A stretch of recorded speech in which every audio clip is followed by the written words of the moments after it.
Hi,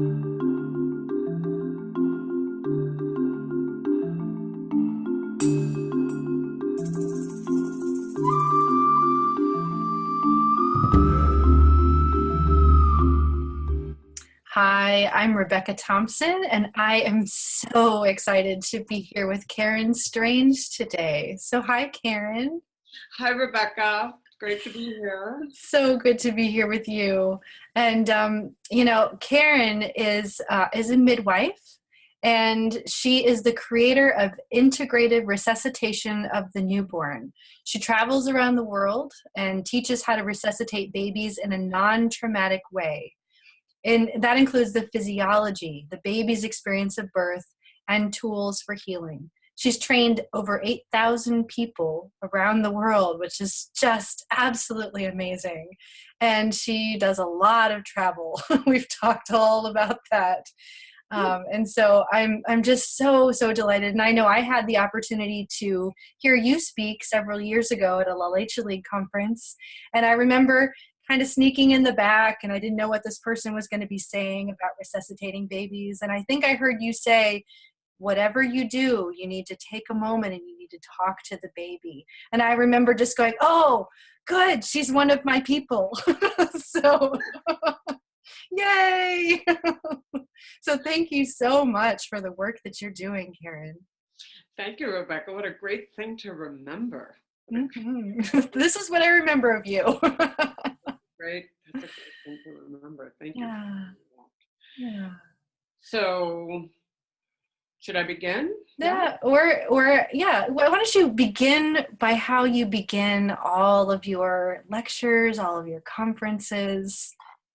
Let's just take a moment.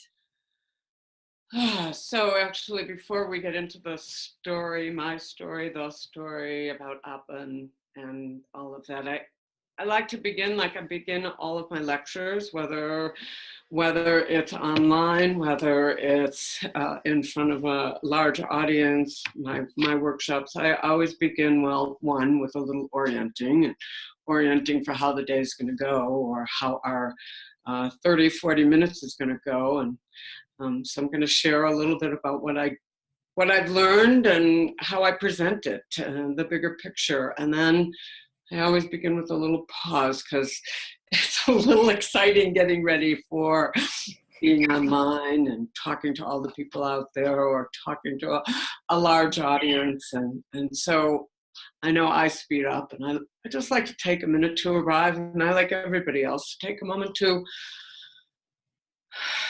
arrive. And I use a simple little practice that I learned in a craniosacral training that I did. And of course, any practice works, but just basically bringing your attention to where you have the most contact. And I'm going to assume that most people are sitting, so probably the place you have the most contact is your sit bones or your buttocks, or however you think of them. But even standing, bring my attention to my feet and to just notice the weight of your body. Maybe notice which side. Is it your right butt or your left butt that has more contact on the chair? And you're not really thinking about it. You're noticing the sensation. And even as I'm talking, I'm aware of myself on the chair. And what has happened is I've already had 2 breaths. We could do this a little bit longer. And so all of you that are listening to this, maybe you could bring your attention there. And if you haven't already taken a breath, I invite you to take a breath. Okay. Feel better. I like to do that all the time through my lectures. I have points where I bring that up because it is a little practice. And one of the things that comes up when you start talking about birth is it's pretty stimulating to our nervous systems. And one of the things I learned is that nobody really talks about the nervous system in medicine or in midwifery, or the autonomic nervous system. And a subject that's very stimulating is birth. It's got life and death implications. So, and we were all born one way or another, and we go to birth, especially those of us in the birth world. We're reading about birth and we're talking about birth and we're processing birth. We're not really even aware of what's going on inside us. And what's going on inside us is actually key to being with one another, and especially being with babies. So one of the things I say, it's not just about what you say that matters, but how you are on the inside. And that's one of the key things I like to bring attention to, is what's going on the insides. So we'll probably come back to this pause, this slowing down, because babies' brainwaves are about 6 to 10 times slower than ours. And so they're in that slower pacing. So if we want to connect, we really have to slow down. That's such a good reminder. Yeah, I'm getting ahead of myself. So let's go back to the beginning. And so would you tell us how you began in the world of birth? So let's see, I was really sort of at the end of a job and the end of a relationship, and I met these midwives in California that were working with friends of mine, and one of them knew a midwife in El Paso, Texas, that had a school. And she said, you should go there. She's committed to putting midwives out into the world. And that was like just this amazing opening. I went as a student. I stayed as working one of the staff midwives, eventually worked as the clinical director. I did a lot of births, and also learned about neonatal resuscitation that was offered locally. And by the time I left El Paso, I moved to Dallas, Texas several years later. I realized I had some feelings around birth. I didn't know what that was, but I knew I didn't like certain places, and I'd start to get very uncomfortable. Also resuscitation, which is life or death, you know. I started teaching when I moved to Dallas, and I noticed how much fear there was in the room teaching neonatal resuscitation. I thought, oh my God, I've got to figure out a way to teach this so that people can actually do it. And so really began my journey to deal with this fear that I felt, this fear that I noticed in the people that I was teaching. And I learned a little bit more about transitional physiology, what happens for the baby. But one of the big things that happened is I was listening to a radio show in Dallas, Texas, and it was called New Dimensions, and I share this in my workshop. And they do a 1-hour interview on something cutting edge. It could be religion or health or philosophy. And on this particular day, they were talking about the effects of maternal stress on the developing fetus. And the people that were speaking was Barbara Van Dyson, who I think most people know used to be president of the Association for Pre- and Perinatal Psychology, and Bruce Lipton, who was a cellular biologist. And if you've ever heard him speak, he's so much fun to listen to. He's so dynamic and awesome. demonstrative. And he was saying how the cell lives in a community and is impacted by its environment.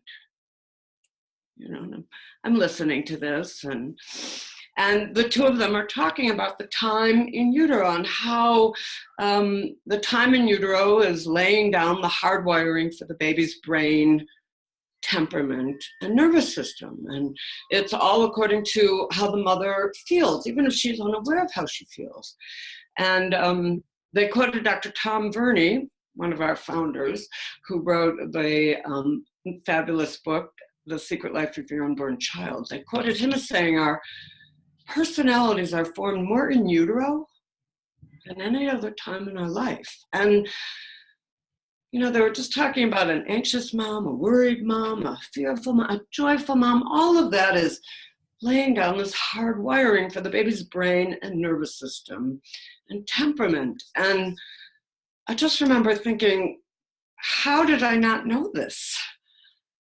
that it's not just about building a baby's body this time in utero. And that was like shocking to me. How is there this whole piece about how we are formed that I didn't know as a midwife?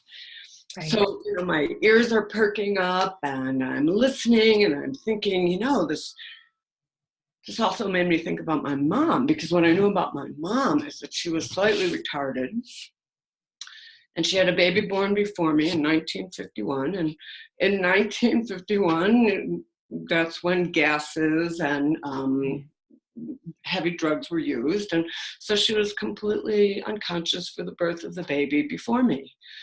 And when the baby was born, it was, of course, taken away from her because she was unconscious. But it turns out the baby had multiple congenital anomalies, which were, I believe, all internal. And the baby died when it was about a day old.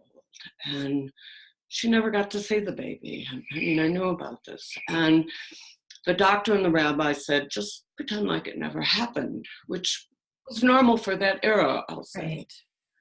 And I happened to be the next baby in her body, in her womb. And as I thought about this while Barbara and Bruce were talking, I thought, I'll bet she thought about that a lot when she was carrying me.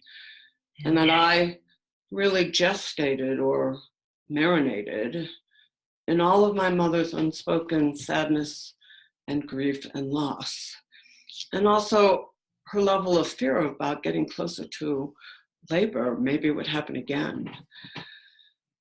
That really made sense. I didn't totally understand it, but I thought I was the next baby in there. And anyway, this started thinking, and I thought, I need to know more. So I called up Barbara and said, I heard you on New Dimensions, and I'm a midwife, and I have some fear. I don't think I was calling it fear yet, around birth. And she said, Karen, I don't really think it's the fact that you've seen so many complicated births. She says, I think what's happening is that every time you go to a birth, especially a complicated birth, what's happening is you're stimulating your own memory, your own cellular memory, your own implicit memory of what happened at your birth. And I suggest you do some birth work.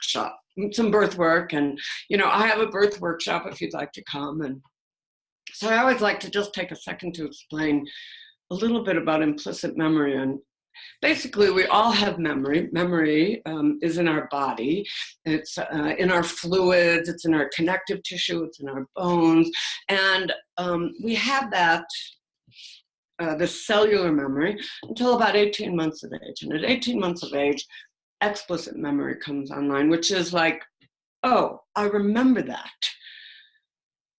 But before then, we don't have that kind of memory. And from 18 months on, we have implicit and explicit memory. So that's what she was talking about, this memory that was kind of in my body. And, again, I didn't really understand it, but I was interested. I wanted to know more. So, I did her birth workshop. It was very interesting. I learned about a little bit about my birth and what happened for me. But one of the big things that really transformed how I saw birth and how I shifted to do what I do and how I teach neonatal resuscitation is we were doing an afternoon of birth games and got to see each person go through this, seems really silly, this foam mattress that was meant to simulate the birth canal. And each person would have a turn going through this. And, I was the only person that really knew birth so intimately as a midwife. It was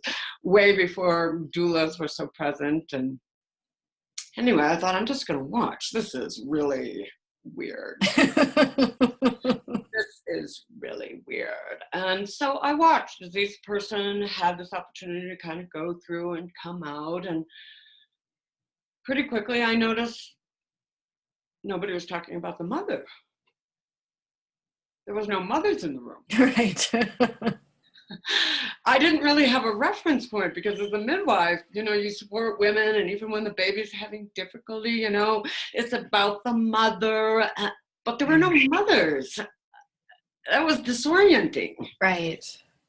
And then person after person, there was, I'm going to say, about 25 people in this workshop. So I got to see it over and over. And, you know, I got it. I got it that, oh my God, there's actually a baby's experience of birth. And it, most of the time, is completely different from the mother's. And that, I mean, like blew my world apart. I just thought, oh my God. And people are making a decision, babies are making a decision about life and living from that decision from that point on, depending on what happened to them. And I was like, oh my God, I have to talk about this. Imagine babies being resuscitated. Right. I was like driven after that. Now, I do want to just have a quick little sidebar. I was still doing births back then, and I went home and started talking to my clients and telling them this, and it just brought up all this guilt. Right. Like, oh my God, how am I going to talk about this? That wasn't my intention. You know, so for many years I zipped it up and I started going to the conferences and meeting, you know, Myrna and Ray and William Emerson and Tom Burney and David Chamberlain, all of them just trying to figure out what are tools to help mothers, help babies. How can we do this so that it doesn't bring up the guilt? And that's what I do. It just feels like neonatal resuscitation is the perfect place to talk about the baby's experience of birth and what helps babies. What are simple things that help babies integrate their experience, whether it was normal or whether it was a big experience, because birth is a big experience. Even if it's perfect, it's still a really big experience with life and death impact for both mother and baby and really everyone. So my goal was to include it in neonatal resuscitation, talking about the evidence-based studies and physiology, so that you could see it could be part of any conversation. It doesn't have to be a class on pre and perinatal psychology. It can be used everywhere. So I think that's kind of how it started. You're right. And just to jump off of what you just said, once you see it, it is everywhere. We were talking about that yesterday. It's just now once you see it, you can't unsee it. Right. It's like once you have a paradigm shift about something, you know, maybe a food that you're used to eating, it's like you may continue to eat the food, but you can never not know. Once a paradigm shifts inside you, it's there forever. And you can't unknow, you can't not know, you can't go back to not knowing, you can't pretend. You can kind of lie to yourself, but you know. And it's really more about what's going on inside you. So it changes birth dramatically, and I want to say catastrophically, because you can no longer look at birth in the same way. It's no longer just about the mom and her choices and what she wants. Once you really get that the baby's having an experience and that this time in utero really sets the stage, as I like to say, parenting begins way before birth. There's sort of this midwifery saying that peace on earth begins at birth, but really, if you think you're missing 9 months or 10 months of the hard wiring, it starts way before birth. And it's not like a lot has to change. It's really the relationship has to change, the awareness, the knowing, the knowing that you have a conscious, a sensitive, conscious, aware being that is laying down memory, even in utero. So, yes. Absolutely. So when you're teaching the neonatal resuscitation courses, now that you've had this paradigm shift, now that you have this understanding, what are the things that you bring up now that you didn't before?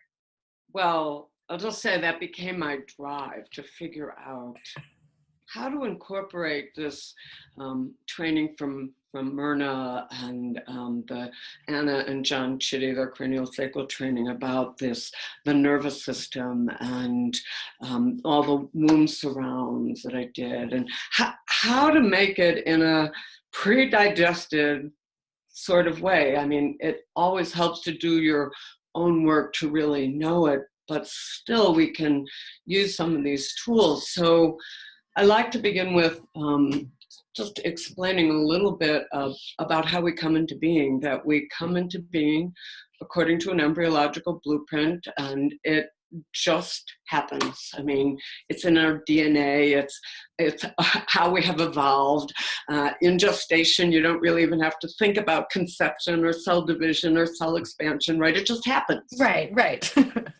It just unfolds. And that is also part of pre-labor, labor, birth, and the immediate postpartum.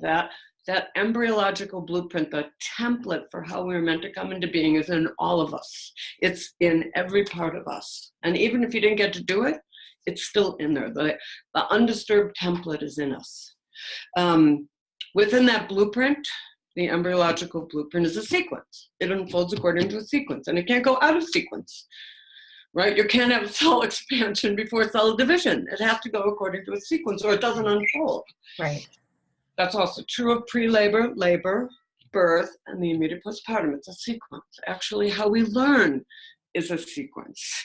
That's how the brain learns new things, is according to a sequence. And I'm abbreviating all this. Within the sequence are pauses. A pause really is a big piece of work has occurred. You kind of have to rest. You have to integrate what happened before you can feel the impulse to do the next step or get the next idea, or, as Ray and Anna would say, build potency to do the next step. And pauses are all throughout nature, work and play and activity and rest, day and night, winter, summer. You have to have both. You don't want to just hear and hear. There's both. You need the little pauses. And these cycles are also all throughout birth. Some of the simple ones are transition. Well, first we'll start with, conception. Conception, 24 hours of stillness. Nothing happened. Wow. Transition. Sometimes it looks like nothing's happening. That makes everybody very nervous. Right. There's a big pause that occurs once the baby comes out for mom and baby, but I'm going to skip over that for a moment and say the uterus also has a huge resting phase once the baby comes out. Right. But the easiest one to see are contractions, right? Big piece of work, big contraction, rest. And then you can kind of see it. She's building potency. She's building up, getting ready to do the next contraction, right? It's this beautiful cycles. And these cycles are all throughout life, really referring back to these cycles of stimulating and settling, activation and settling, busy, slowing down. Have to have that slowing down. So pauses. One more thing is the embryological blueprint unfolds according to slower pacing. The pacing at which we are formed occurs slowly. Like if you were to watch gestation, conception, cell division, cell expansion, it would be so boring.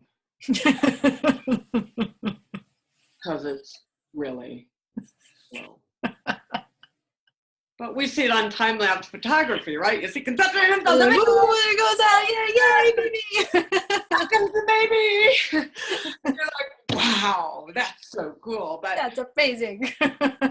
But it's so slow. And what's important to know about that is that's the pacing at which we are formed. And anytime you plug into that slower pacing, it's healing. All trauma work is done at that slower pacing. Women in labor are in that slower pacing. Babies are in that slower pacing. That's how they're developing. So when they come out, they're still in that slower pacing. So you can begin to realize how important it is to drop into the pacing the baby's in it, as opposed to trying to bring the baby into our pacing. It's slow. So it's important to know about that slower pacing. So we come into being according to a blueprint. Within the blueprint unfolds according to a sequence. Within the sequence are pauses, and the blueprint unfolds within the embryological forces. And this is in all of us, it's in all of nature, it's in all mammals. And then I like to describe that all mammals have a set sequence of behaviors at birth. Pre-labor, labor, birth, and the immediate postpartum. That's part of the sequence. And one of the things Ray and Myrna talk about are, where were the interruptions in our sequence? You know, is it the before, the beginning, the middle, the end, the after? Right? And you can start to tease that apart, just like as we were talking about, you know, getting ready to go to sleep, you know, or having a project. Where do you have all your steam, and where does it get difficult? And so these sequences are very important, and they lay down our blueprint. And aside from what really happens at birth, which is something I will go into at APPPAH, there's a pause after the mother has her baby, because let's face it, it's a big deal pushing a baby. That's a big thing. And it doesn't matter what number baby it is, and it doesn't matter how big or small it is. It's a lot of work pushing a baby out of that hole. And most women need a minute. So I have a saying, Rebecca, that I use repeatedly in all conversations, and that is, birth was set up to work in case no one is there. And then I always go back to, birth was set up to work in case no one was there. So whoever designed birth made the template perfect, right? So when we think about, well, what should we do or not do? Well, the question becomes, well, if nobody was there, what would happen? Right? If the birth happened and no one was there, what would happen? So that's really where I go back to, not so much the past 150 years. It would be really, how have we evolved as a species over millennia, which has been designed for the optimal survival of our species. So there's sort of a pause. And most women, if nobody's there, are going to give birth in a more vertical position. Not always, but a good portion of the time, because she has more control, and the baby goes on the ground, which may or may not happen in an assisted birth. But it gives everybody an opportunity to have a pause, to just have a little pause. The baby also just had a huge experience going through the whole, and they need a moment. And I just like to say, it's, if it were you and you just went through this really big, tight experience, and it was tight and it was hard and it was a lot of work, and after you came out, don't you think you'd like a moment? Yes. Get used to being out before more was done to you. Yeah. So I really like to protect that time after birth and slow things down, because that is typically where the rushing starts. And many things are part of that, but a lot of it has to do with our own imprint and our own experience of what happened to us at birth. And babies come out and we start doing all these things to them, where most babies just really need a moment. And believe me, I know when babies don't need a moment, that's what I travel around and teach, but most babies just need a moment, because birth was set up to work in case no one was there, and we would not have evolved as a species if it didn't work. So how to take that pause? How do you give mom and baby a pause if you were trained to do? If you were trained to impact everything? So that's one of the places where we would take another little breath. Maybe once you assess the baby's probably going to be okay, let's give it a couple of seconds. Look around the room. Maybe notice, is there a floor in the room? Are you on it? bring yourself back into your body and just slow down. Imagine how nice it is for the baby to be born into a room where everybody is breathing, as opposed to everybody holding their breath, waiting for the baby to take a breath. Right. And I really see most of the time that's our job as birth attendants, is to create the space for the environment that the baby can be born into. And it begins with us being aware of what goes on the inside. You know, how am I feeling? I can't help anybody else in the room until I'm aware of what's going on here. But once you get it and you look around the room, you'll notice everybody's holding their breath. They're waiting for the baby to take a breath. Just take a breath. Just to create a little bit of space there.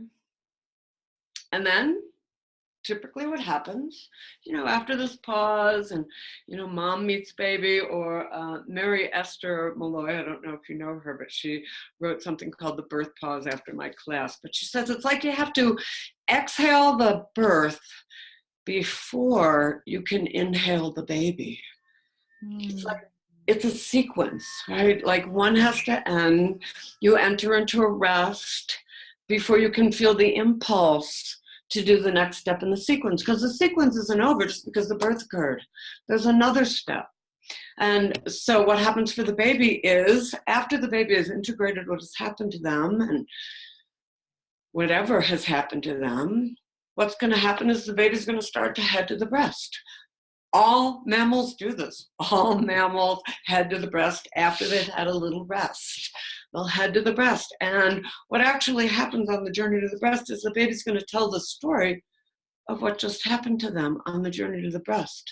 And so I really like to talk about this journey to the breast, which has multiple names, you know, self-attachment, or baby-led breastfeeding, or biological nurturing, or Ray and Mary call it supported attachment.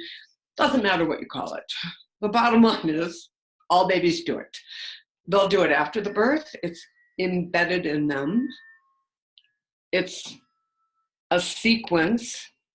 Sequence is less complex to more complex. They're building on it. They're also feeling it. They're building potency to start to do what we're used to seeing, right? They do the lip smacking, and their little leggies are moving, and they pick up their little hands, but it's hard to watch because they're so slow.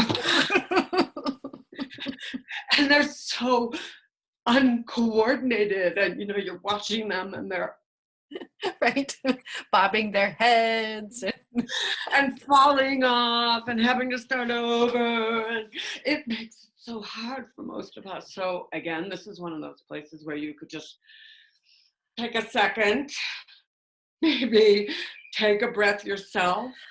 Each breath actually slows down or down regulates that autonomic nervous system. You can look around the room. When you do that, you'll notice everybody in the room is going like this.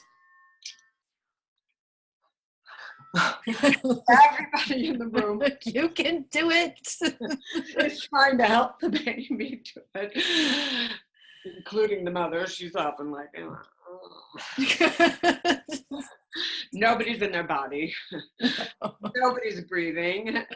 Everybody's doing what we never got a chance to do. But it's actually a biological imperative to find the breast. It's what all mammals do. They know where the food is. They head to the food once they've integrated what has happened to them, which of course brings up why doesn't it always immediately happen and happen perfectly? Because babies are actually telling you what happened to them. And this journey to the breast is something that can occur. Well, it's meant to occur at birth for sure. And it's where most midwives and doulas educate our clients, is that you want to put the baby, you know, back on the breast here, because this is where babies feel safe. just watched a fabulous little video clip from Nils Bergman talking about babies in their place. He's one of my heroes, Nils Bergman, Dr. Nils Bergman. Talks a lot about skin to skin. But so when babies are here, when they feel safe, after birth, they're going to start feeling this impulse to go to the breast, but it can happen later. I mean, it can happen 5 minutes later, it can happen 10 minutes later, it can happen an hour later, days later, weeks later, months later, because things occur at birth. This is one of the important pieces that I like to get, that sometimes interruptions occur. Interruptions could be, a long labor, a long pushing stage, maybe a really fast labor, maybe a hemorrhage, maybe a resuscitation, maybe the myriad of things that can happen in the hospital, drugs and mechanical things and surgery. And maybe they all happen for a good reason, for sure. That's not my focus, because I know life happens. You can hedge the odds in your favor, but you can't control birth. I mean, what happens to each person is different, and who knows what each person's experience is meant to be. But the point is, when babies come back together, when mothers and babies go back together, as I said, whether it's an hour, a week, a month, 2 months with prematurity, when they go to the only place that they know, which is their mother's body, it's the only thing babies know. When babies aren't in their place, they feel terror. They feel extreme terror. So once babies are put back into the place where they feel safe and their nervous systems settle, they get the experience of, I'm safe. It's over. I can relax now. You could actually say that to a baby when they're born. You made it. It's over. You're safe now. You could say that to babies that have had interruptions. But once the baby gets that, what's going to happen is they're going to feel the next step in the sequence. And the next step in the sequence is to head to the food. This is something all babies do. If you've ever breastfed, in bed, they somehow find you. How do they do that? How do puppies and kittens do that? Right? They can't see, they can't walk, and yet they get there. They get there. And what happens for babies is they're going to tell you the story of what just happened to them. Because, if it were you and you just went through this big, intense experience, and maybe it was long or hard, or maybe there was an epidural, or maybe there were forceps, or maybe it was nothing from the outside, it was just difficult. After you came out and had a little rest, don't you think you might want to tell somebody about your experience? And that's what babies do. They're telling you their experience. And our job is to listen. Our job is to have empathy for the baby's experience. And when you're listening, you listen, you want to hear what they have to say. You're saying to them, I hear you. I see you. What you say matters to me. You don't have to know what they're saying. It doesn't even really matter. It's just that you get there communicating with you. And the example I like to give that most people have experienced is babies that have often been suctioned or intubated at birth. Well, sometimes when they go to the breast, I wish I had my doll here, a little head jerk. They'll have a little what? I'm sorry? Say that again. They'll have a little cry or a little head jerk, just as they're going to the breast. And I was taught in my training, to just gently put the baby on and put the baby onto the breast. And they will often suck, but the next time they go to the breast, they show the same behavior, this repetitive behavior of the head jerk and the cry. And what's happening is the baby's really trying to say what happened to them when they came out, maybe when they opened their mouth, that this really scary thing happened to them. And if we keep putting them on the breast, we're basically saying, I don't want to hear what you have to say, shut up and eat. As opposed to, I'm listening. I want to hear what you have to say. you sound frustrated, or I hear you. You don't have to know.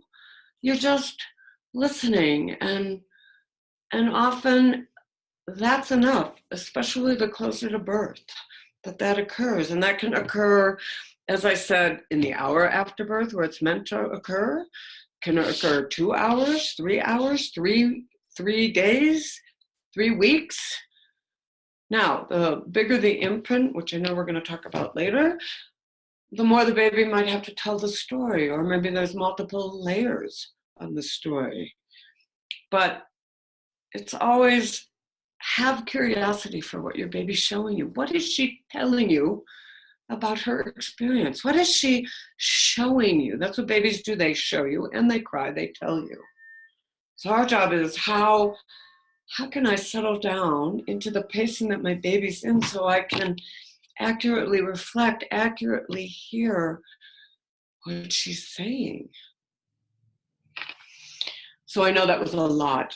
That I just all kind of squished in there. But that's, to me, why it's so important to talk about this journey to the breast, the self-attachment, because it's a natural repair. It's embedded in the birth sequence process. It's in there.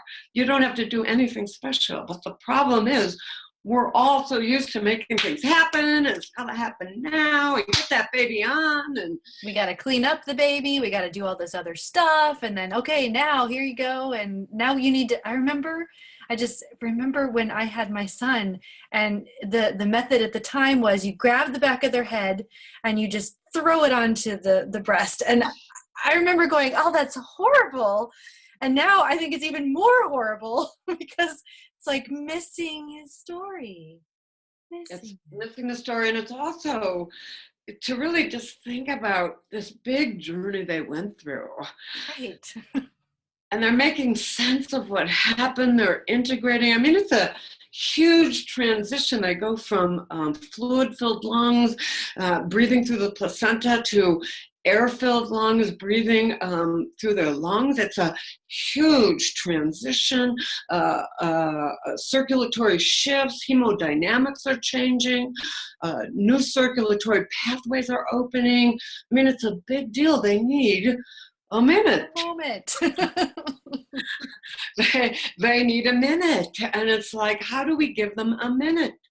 It seems like it's us, because we tend to do what we were taught to do, and we tend to do what was done to us, rather than what is necessary, right, or based on science. So really, the key for me now is to know normal. I want to digress for a second. I did a conference. I got the keynote at a conference last year in Sao Paulo, Brazil, and one of the other speakers is oh God, his name is eluding me. I'll get it in just a minute. But he was a German obstetrician, and he was presenting on breech delivery and how it's hands off. And you know, he was so good, and he was so demonstrative and clear, and had great films. And every few minutes he'd stop and he'd go to the front of the stage and he'd say, "No, normal.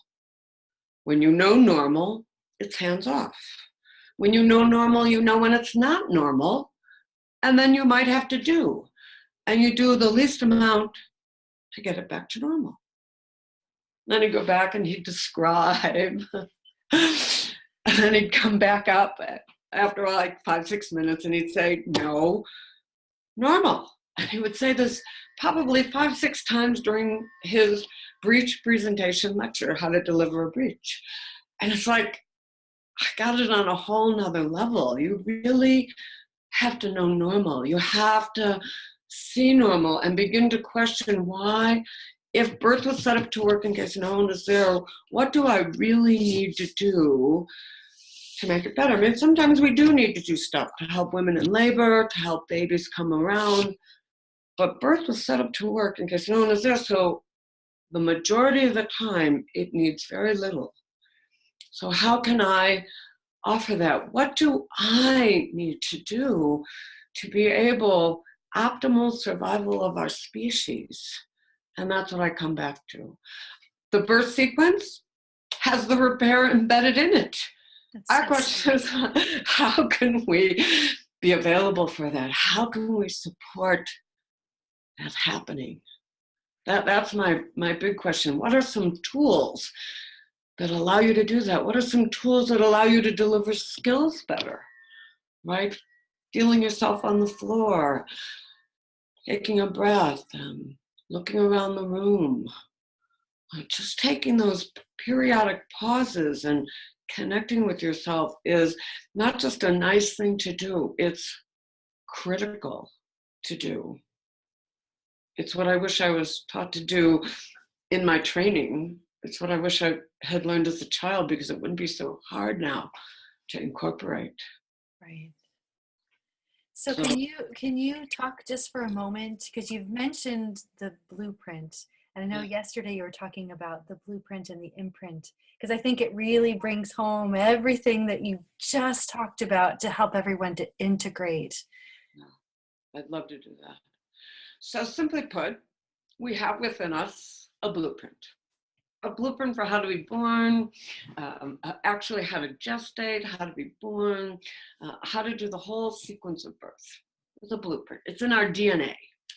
It's in all mammals' DNA. And of course, sometimes it doesn't work for who knows what reasons, but we have a blueprint within us. It's perfect. It's untainted. It's in all of us, even if we didn't get to do it perfectly. It's in all of us.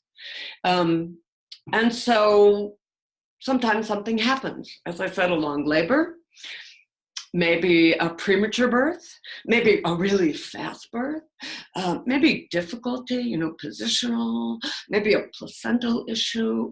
This is nobody's fault. That's what I want to say. Right. Maybe drugs, maybe an intervention that was absolutely needed. And so what happens is, here's this blueprint, and now an imprint occurs. Maybe for a very good reason, right? And the baby comes out one way or another, and maybe there's a separation, which is also a big imprint. And when mother and baby go back together, and a baby has a chance to feel that safe space, which it can only feel in the community of its mother, in its mother's environment. When the mother feels safe, the baby will drop into that feeling safe, the cortisol levels drop, growth occurs again. What's going to happen is, eventually, the baby's going to start to feel the next step in the sequence. And the next step in the sequence, of course, is to head to the breast.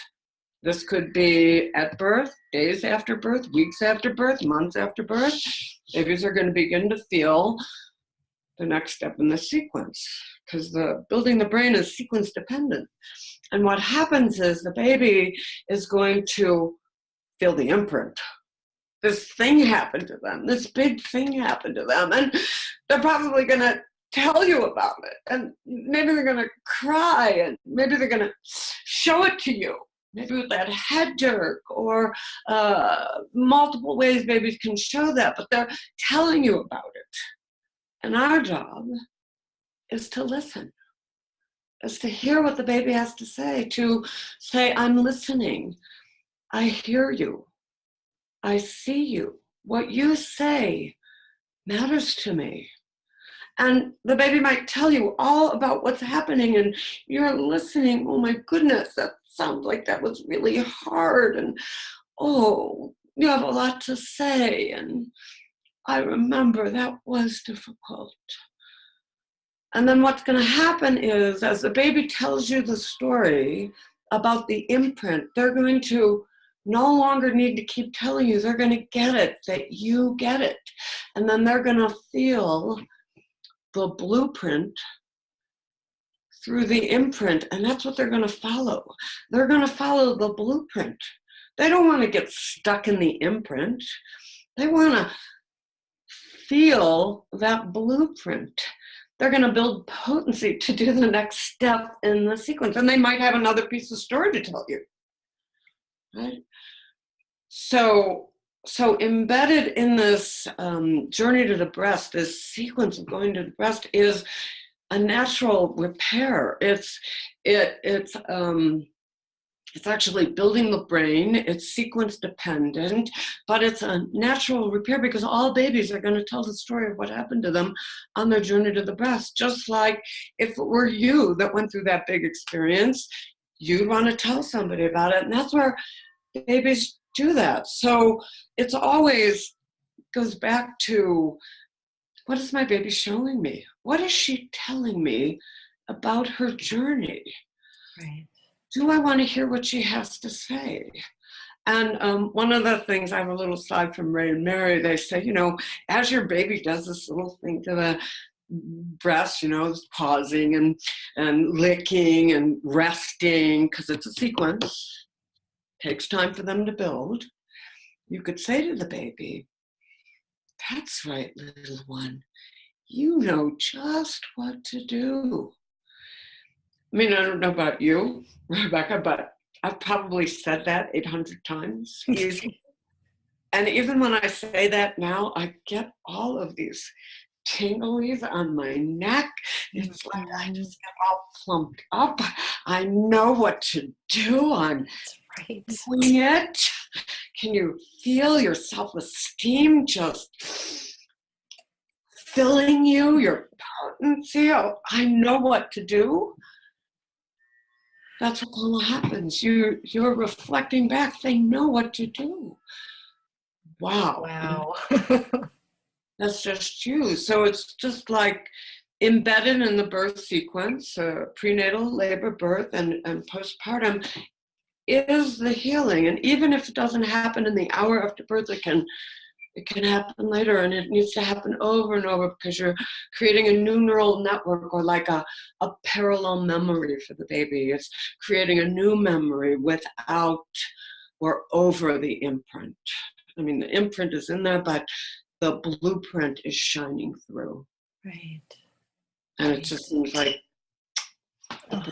that to happen. Yeah, and that's where the hope comes in. That's where parents can move beyond the guilt of, this thing happened, this wasn't the birth that I wanted for me, for my baby. Right. Because the healing is built in. And actually, I know that people think there is the perfect birth, but I'm just going to say I don't think there is the perfect birth. I think all babies and all mothers, because birth is such a big experience, need to integrate what happened. Integration is health. Yes. That's Dr. Dan Siegel. You have to integrate what happened. Even when it was a great experience, you still have to integrate what happened. And this time after birth is a place where that's meant to happen, that slower pacing, a place where we get to really settle and take in how huge that experience was, even when it's perfect. But I think there is sort of this belief that there's the perfect birth and all it's about is the birth. And as a midwife, I know that the birth is really important. It's a huge event that occurs in our life, but it is just an event. There is the whole prenatal period and the time after birth, which really impacts how we take what happened at birth, how we carry that the rest of our life. So as a midwife, I know it's important, but I know the connection, the pacing, the pausing, the slowing down to connect to my in utero baby is where I'm building my relationship, so that when things happen, I have a natural repair, because stuff happens in life. You can't avoid, maybe your checkbook bouncing, or somebody you love dying, or having a fight with your partner, taking tests. All of that is very stimulating, and it produces stress. It happens. What's more important is not to try and live a stress-free life, which is a nice goal. But it's lovely. It sounds lovely, but is to how do we come off of it? There's that cycle again. How do we drop into the healing? Because stuff happens. So do I have a little practice for here? Do I, for me, it's petting my pets, or if I'm really overdone from all my traveling, I look at animal videos, kittens. For me, that works. Sometimes walking in nature. What is it that works for you? Because stuff happens. So how do we come out of it? And it's the same thing after birth. Something big happened. How do we really support this place? The reconnection, the connection, the healing, because repair is possible no matter what happened. Repair is possible, and the sooner we're able to do that, the easier it is and the less layers are involved. But you know, healing occurs at all ages, and the repair from ruptures, the repair from interventions or interruptions occur throughout life. That's really adult maturation, is how do we make repair when things didn't go as planned? And I would go a step further to say we have to have that repair or integration even when things were perfect. I think that's so important. That's so important. Everybody needs it. And so hard if we didn't get it when we were babies and children. Right. I don't know you, but that's my practice. That's how to create that integration. Right. Right. And it's not too late. No, it's never too late. Never too late. And I think it's the healing that we're meant to do, actually.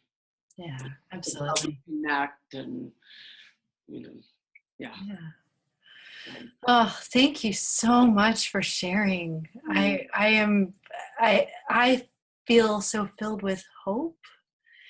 You know, I love hearing again and again about how we have that intrinsic healing mechanism, that we are constantly moving towards healing, and that it's not too late ever.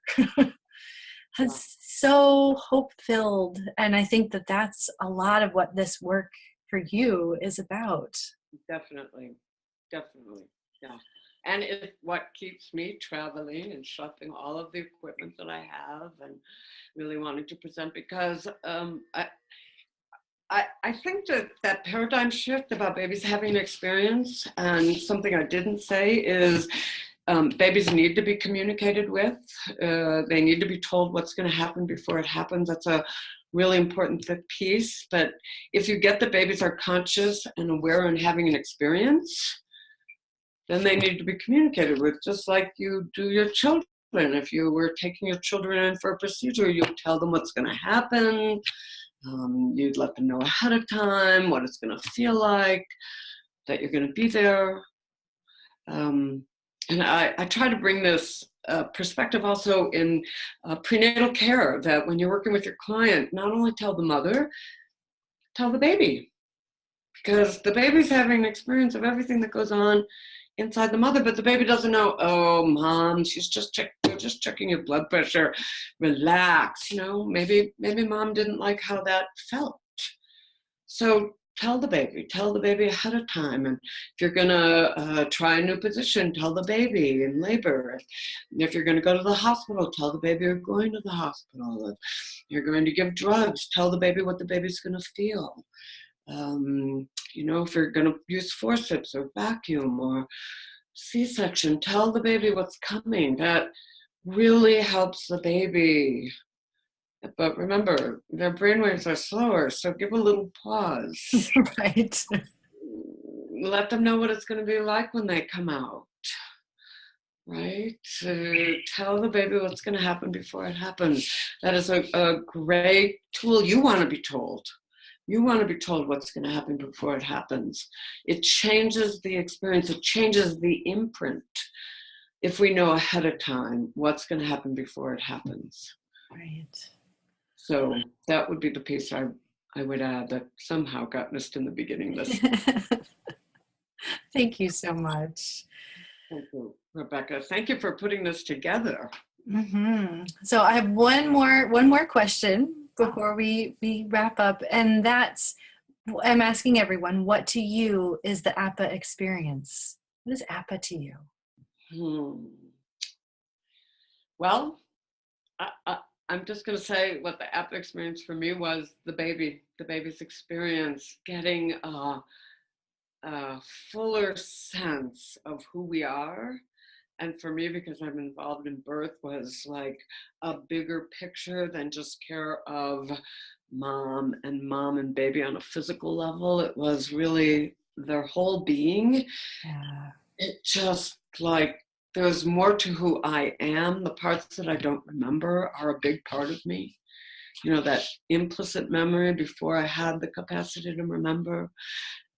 And I think I remember when I first learned about APPA, I went there ravenous, like you're opening aspects of the world and how we live that I've never heard, that I never understood. And it all just made sense. Things began to make sense. People did it in different ways. Everybody said something that just connected. And for me, it was the baby's experience, and the babies were having an experience, that they were sensitive and conscious and aware and laying down memory, and David Chamberlain, and you know, all of them were a huge piece to what I do now. So I think that's how I see APPA, or the APPA experience. It filled life out. It gave my life a compass. In what I do, but also in the continuous work in relationships. It's a compass for me. And imagine even my pets, sentient beings, that we are sentient beings, babies inside, babies outside, there's no difference. And it just changed how I saw the world. So, Thank you so much, Karen. you're welcome. Thank you. Thank you. I so appreciate how APPA is moving forward, and that you are doing this beautiful job. So thank you. Thank you. Thank you. And you're going to be speaking at the Congress. Yes. And so come and see Karen. And, you know, she's got so much great stuff to share with all of you. So come hear more. And we'll look forward to seeing you at the Congress. You're going to get a lot of what I just did, but you're going to get it live with a lot more in it. Lots to laugh about. Lots to laugh about. All right. Thank you so much for all of your work. Thank you for your time today. And I look forward to seeing you in December. Great. Thanks. Bye.